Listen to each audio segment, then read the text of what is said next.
Hi. So Pongal celebrations எல்லாம் ஓவரா? பழையன கழிதல் புதியன புகுதல். என்ன பழசெல்லாம் கழிச்சிங்க, என்ன புதியதெல்லாம் உங்களுக்குள்ளே புகுத்துனீங்க?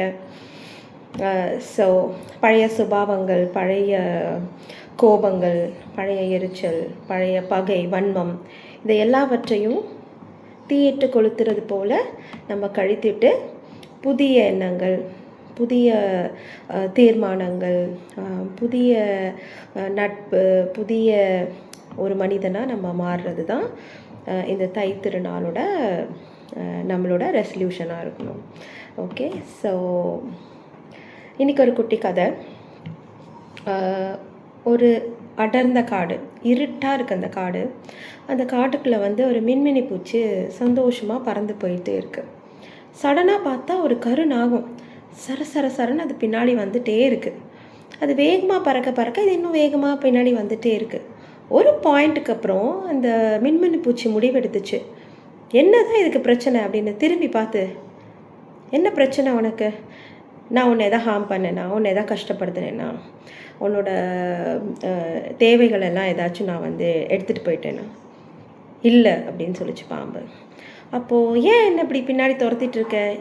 என்ன ஹர்ட் பண்ணுறதுல, என்ன கொல்றதுல உனக்கு என்ன சந்தோஷம் அப்படின்னு கேட்டுச்சு அந்த மின்மினி பூச்சி.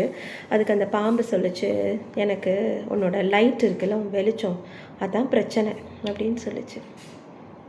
ஸோ இதே தான், நம்மளோட க்ரோத்தை பிடிக்காதவங்க நம்மளோட பகையாக தான் இருக்கணும், பகையாளியாக தான் இருக்கணுங்கிற அவசியமே இல்லை.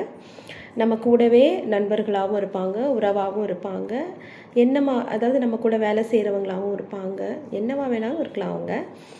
சில பேருக்கு நம்மளோட க்ரோத் பிடிக்காமல், நம்மளோட லைட் அப்படிங்கிற நம்மளோட டேலண்ட்ஸ் எல்லாம் பிடிக்காமல் இருப்பாங்க. ஸோ அவங்களுக்காகலாம் நம்மளோட லைட்டை நம்ம டிம் பண்ணிக்கக்கூடாது. Never dim your light for others. அதான் இன்றைக்கான ஒரு தாட். ஸோ யாருக்காகவும் உங்களோட வெளிச்சத்தை, உங்களோட டேலண்ட்டை, உங்களோட அந்த சுறுசுறுப்பை, உங்களோட அந்த ஹாப்பினஸ்ஸை விட்டு கொடுக்காதீங்க. நம்மளை சுற்றி நிறைய கருநாகங்கள் இருப்பாங்க, பட் அவங்க முன்னாடி தைரியமாக ஹாப்பியாக இருங்க. Cheers, happy Pongal.